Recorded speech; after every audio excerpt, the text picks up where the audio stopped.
마시는 알부민 남재현 원장이 직접 배합한 건데요. 혈액 운반에 좋고요. 간과 심장 컨디션 개선하고 단백질 공급합니다. 피로 회복에 좋고요. 이봉규 TV 단독 혜택입니다. 2+1 한정 특가인데요. 하루 한 병이면 충분합니다. 알부민 좋은 거 아시죠? 애국 기업이에요. 또 남재현 화이팅. 네, 오늘 조선일보의 정치인사이드에 김동연의 경기도가 비명계 망명지가 됐다, 이런 분석 기사를 내놨는데요. 친문의 전해철이 도정 자문위원장으로 위촉했습니다. 이제 본격적인 대권 행보에 들어간다는 건데, 이거는 이제 이재명의 힘이 조금씩 빠지고 있다, 그게 이제 여기저기서 감지되거든요. 그러니까 이제 이런 잠룡들이 세를 모으고 있다, 이런 건데요. 우선 제가 이런 걸 소개하는 거는요, 우리 우파에 누가 대권 주자가 되느냐, 이거 일단 이재명이 대통령이 되면 안 되는 거예요. 이건 더 중요한 거예요. 뭐 이제 민주주의란 게 미국도 민주당 공화당이 왔다 갔다 하잖아요. 우리도 그런 식으로 왔다 갔다 해야 되는데, 이재명 같은 사람은 좌파가 아니에요. 그냥 좌파가 아니라 범죄자 좌파, 아주 위험한 사람, 나라의 근간을 송두리째 뽑을 수 있는 사람이기 때문에, 그러면 좌파 진영에서는 흐름이 어떻게 돌아가는지 이걸 우리가 면밀히 관찰해야 돼요. 그리고 그래도 좌파지만 나라를 말아먹지는 않을 사람, 문재인 같은 사람 다시 나오면 안 되고, 이재명 같은 사람 다시 나오면 안 되니까, 저쪽 동네에서 어떤 놈들이 왔다 갔다 하나를 우리가 면밀히 봐야 되는데, 그런 의미에서 지금 김동연이가 세를 확장하는데 이게 간단치 않구나 하는 게, 전해철이는 아시다시피 문재인의 삼철이에요. 양정철, 전해철, 이호철. 문재인의 아주 핵심 3인방인데, 그 사람이 김동연 밑으로 갔다는 거는, 이거는 이제 친문이 뭔가 작업을 하고 있다, 이렇게 봐도 됩니다. 그럼 친문은 조국도 작업하고 뭐 무슨 김동연도 작업하고 그러냐, 양수협장을 놓는 있지만 문재인도 바보가 아닌 이상 조국은 감옥 가는 거 다 알 거 아니에요. 지도 변호사도 했는데. 그러니까 조국으로는 어렵다고 보지만, 조국을 이용해서 윤석열 대통령 흔들기를 한 거죠. 조국이 이거 되도 않게 우기는 된 선수 아니에요. 그리고 나름대로 인지도가 있고 나름대로 팬층이 있으니까 조국을 이용해서 한번 흔들어 제끼고, 앞으로 대선은 3년이나 남았으니까, 그 다음에 이재명도 협력하는 척하면서 견제도 하고, 뽑아먹을 거 뽑아먹고 하는 효과로 쓰고, 사실 그동안에 약간 수면 아래에 있던 김동연을 문재인이 꺼낸 거야. 근데 문재인하고 김동연은 문재인 정부 시절에 경제부총리 지냈지만 경제정책이 좀 자기 생각과 안 맞는다고 대항도 좀 했었어요. 그러나 문재인의 경제정책이 안 맞는다는 거는 김동연의 생각이 그때 그나마 좀 옳은 거였어요. 여러 가지 조금 태클을 걸긴 했어요. 그럼에도 불구하고 문재인은 자기가 감옥 안 가기 위해서, 그 다음에 자기 세력들의 어떤 책임감이 있어요. 그렇지 않겠습니까? 대통령까지 했는데. 이명박처럼 책임감 없는 사람은 또 참, 우리가 보수는 이래서 안 돼요. 자기가 대통령이 됐으면 뭔가 이 보수가 자기 식솔들 뭔가 이 잘 되게끔, 이게 없어. 우리는 그냥 자기 대통령 된다면 그냥 끝이야. 나만 행복하게 살면 돼. 그게 조금 아쉬운데, 여기는 이명박 대통령 감옥까지 갔다 왔잖아요. 근데 문재인은 이제 감옥 가야 되는데 감옥을 안 가고 싶은 거야. 그러니까 다음은 대통령은 지가 만들어야 된다는 거야. 김동연의 그릇으로 사람들을 다 이렇게. 전해철이가 문재인의 삼촌인데 문재인의 허락 안 맞고 일로 갔을까요? 에이, 택도 없는 소리지. 문재인의 명령에서 갔을 수도 있고, 아니면 허락을 맞고 갔을 수도 있고, 하여튼 허락했다는 자체도 김동연 쪽으로 한번 뭉쳐라, 이렇게 된 거죠. 근데 여기에 김동연만 간 게 아니라 그동안에 친문 학살 공처 떨겨나간 사람들이 김동연의 경기도로 둥지를 다 틀고 있다, 이런 얘기입니다. 예를 들어서 경기도청 강권창 기회경기수 김남, 이런 사람들을 속속 들어갔고요. 이 사람들이 다 문재인 시절에 뭐 청와대에 있었던 사람들입니다. 그리고 경기도 산하 공공기관이 많아요. 여기에 또 무슨 예를 들어서 에너지진흥원장이라든지 기후환경 무슨 뭐 연구원이라든지 경기연구원은 싱크탱크거든요. 이런데도 문재인의 경제보좌관 지냈던 주영 들어가고, 이런 식으로 자 경기도를 말한 친문 세력이 다 지금 꽂고 있습니다. 전해철까지 들어갔으니까 뭐 이제 거기를 하나의 베이스 캠프로 했다. 경기도는요 엄청 큰 지자체입니다. 서울시하고 맞먹는 거 아니에요? 그 규모면에. 그런데 여기에 일자리도 많고, 그 다음에 이 사람들이 경기도 무슨 도정을 위해서 일하겠습니까? 안 봐도 비디오죠. 대선 그림을 그리는 거예요. 각 분야에서. 그거를 공짜로 할 수 없으니까 이건 너 여기 지자체, 여기 단체장 여기 줄 테니까 여기서. 그거 이재명이가 그렇게 했었잖아요. 근데 이재명이 했던 것보다 규모가 더 크게 김동연이 지금 꽂고 있다는 얘기입니다. 그래서 친문계가 경기도를 숙주로 해서 거기서 경기도 예산으로 뽑아 먹으면서 경기도 예산으로 자기네들이 작업을 하는 거죠. 이게 대선이고 총선은 자기 지역 선거잖아요. 그러니까 지역에도 무슨 하다못해 부녀회장, 무슨 노인회장 이런 데 발을 뻗치는 거예요. 그리고 지역에 자리가 많습니다. 국회의원이 주는 자리가 뭐 하다못해 시의원 공천권, 도의원 공천권 이런 것도 있지만 그 지역의 단체장들이 또 있어요. 이런 데 또 막강한 영향력을 미쳐서 꽂습니다. 이래서 텃밭을 만드는 거거든요. 그런데 경기도는 엄청 크잖아요. 예산도 엄청 많습니다. 자리도 엄청 많아요. 여기에 각자 꽂으면서 세력을 키우는 거죠. 그러면서 여기서 나라 돈, 다시 말해서 경기도 돈으로 자기네들이 조직 확대, 그 다음에 전략 짜고, 그 다음에 이런 홍보 전략 이런 것까지 쫙 해가지고 하는 거죠. 경기도 돈으로. 이렇게 하는데 심상치 않다는 얘기인데요. 그렇다면 조국은 이제 얼마 안 남았는데 이제 발악을 하는 거죠. 조국이 딸 결혼식이 있는 모양이에요. 그런데 뭐지 방송에 나가가지고 딸 결혼 날짜는 안 알려줬으면 좋겠다. 이상한 사람들이 와서 깽판 칠 우려가 있어서 뭐 이러면서 수다를 떨고 이러네요. 그러니까 조국은 이제 대권 주자로서 맛이 갔다는 거예요. 이런 방송에 나와서 있다고 얘기를 한다는 자체가 이제 완전히 자기는 위축됐고 이제 자기는 이제 힘이 없고 뭐 이거를 증명하는 겁니다. 그러면서 이제 괜히 그 가오다시라고 그럴까? 궁지에 몰리면요 괜히 허세를 떨게 돼 있거든요. 지금 궁지에 몰리니까 얼마 안 남았어요. 3심, 2심까지 징역 2년 나왔잖아요. 3심 무조건 징역이에요. 그러니까 이제 얼마 안 남은 거를 이렇게 안간힘을 쓰는데 이게 보인다. 얼굴도 맛이 갔어요.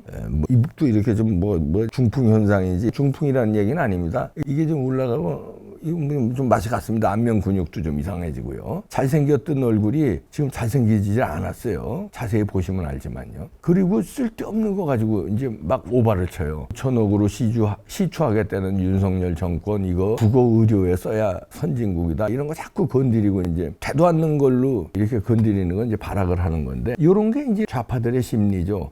윤석열 정부가 뭔가 혁혁한 공을 세우면은 안 된다는 거죠. 여기서 기름이 나오면은 그야말로 윤석열은 영웅되는 거 아닙니까? 그러니까 어떻게든지 시출 못하게 이제 방해하는 이런 일이 이제 좌파 본색을 드러내면서 발버둥을 치는데 저는 여기서 또 주목할 사람이 자 그러면은 제가 모두의 좌파들의 대권 구도를 유심히 봐야 된다. 이재명이 대통령이 돼서는 안 되는 나라가 돼야 된다. 그나마 어느 정도 되는 사람하고 뭐 우파에 새로운 영웅이 나오고 또 뭐 한동훈도 있고 뭐 쭉 원희룡도 있고 뭐 쭉 있잖아요. 그래서 정상적인 경쟁을 해서 대통령을 만들어야 살짝 좌파 정책으로 갔다가도 또 바로 우파 정책으로 돌아서고 이러는데 이재명이 되면은 좌파 정책이 아니라 나라를 완전히 거덜내고 대한민국을 완전히 그냥 쑥대밭으로 만들고 고려연방제로 갈 수도 있으니까 이거는 안 된다는 건데 여기에 우리가 주목할 사람이 또 나온 겁니다. 김동연의 세력이 커지고 있다는 거고요. 조국은 같다는 거고요. 제 분석입니다. 여기에 손석희가 떠오르는 게 심상치 않습니다. 저는 그렇게 보는데 아무도 이런 분석을 안 하는데 제가 또 오바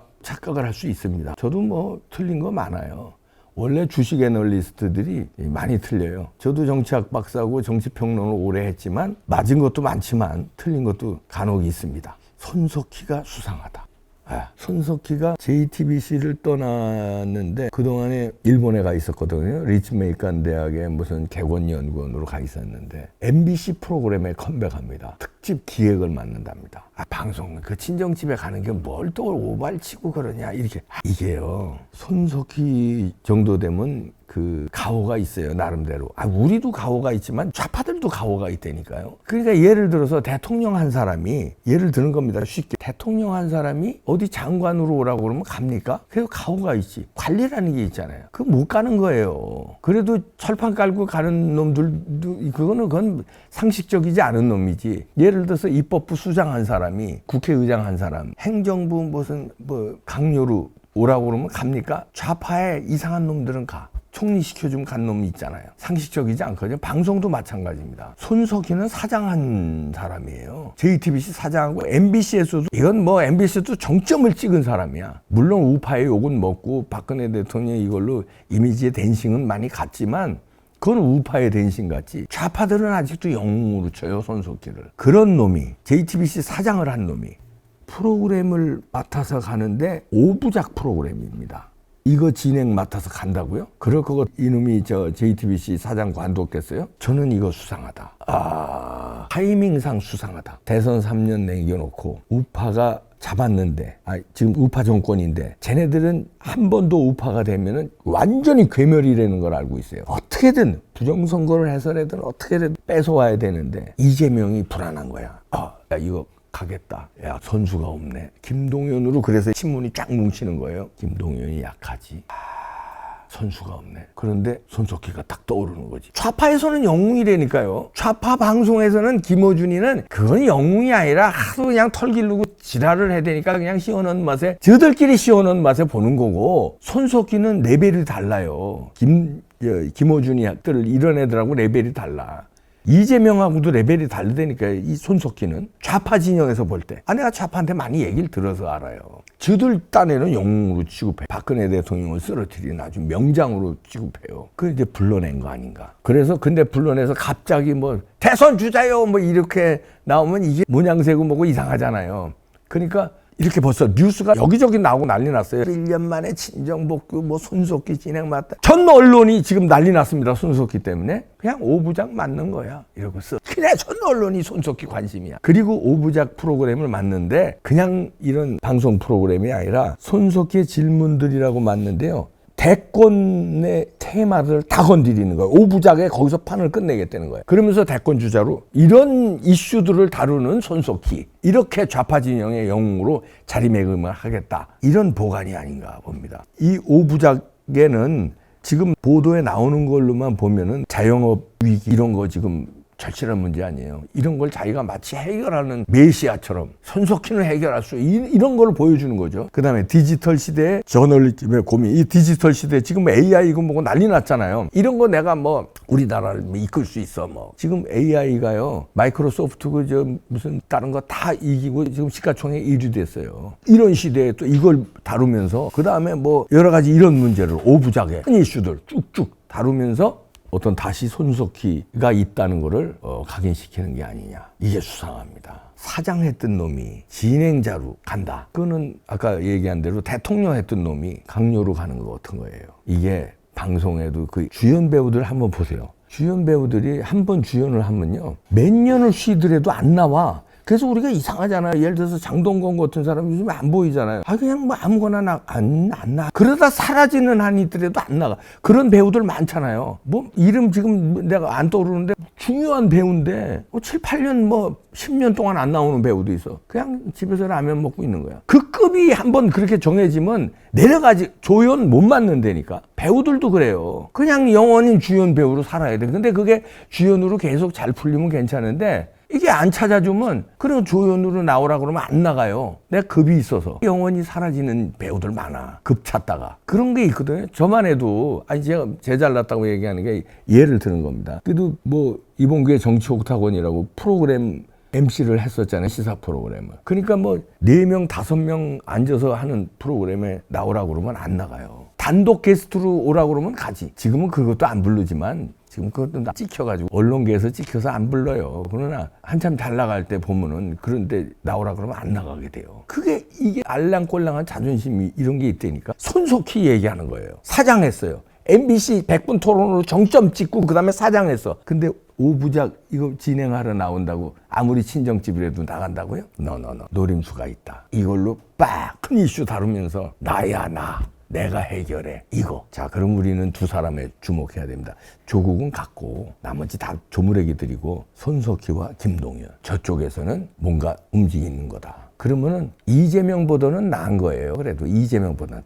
그놈이지만 손석희도 얼마나 흉악한 놈입니까? 김동연이도 얼마나 흉악한 놈이에요. 그놈이지만 어차피 경쟁은 해야 되는 거니까. 그렇죠? 우리가 무슨 뭐 혁명을 일으켜서 저것들 것들 싹 죽이고 우리만 대통령 누구 골라서 내세울 수는 없잖아요. 선거를 해야 될 거 아니에요. 그럼 저쪽에서 누가 오는지를 파악을 하고 우리가 바람을 또 그런 식으로 몰고 가야 돼요. 이재명은 일단 감옥에 쳐넣어야 돼요. 일단은 최악은 피하고 최악은 피해야 돼요. 그러려면 김동연과 손석희가 어떻게 움직이는지 보고 거기에 대한 대비책을 마련해야 된다. 이렇게 보면 이런 거 국힘당에서 마련하겠냐? 그놈들이 지금 배지 땄느라고 정신없는 놈들, 지 눈치 보느라고 정신없는 놈. 에이그 좀만 좀 3년 후를 딱 내다보고 좀 해봐라 좀 이것들. 아이고 참 추잡스럽게 이거 뭐 전당대회 하는 것들도 보면 아이고 추잡스러워. 그림 잘 그리시길 바랍니다.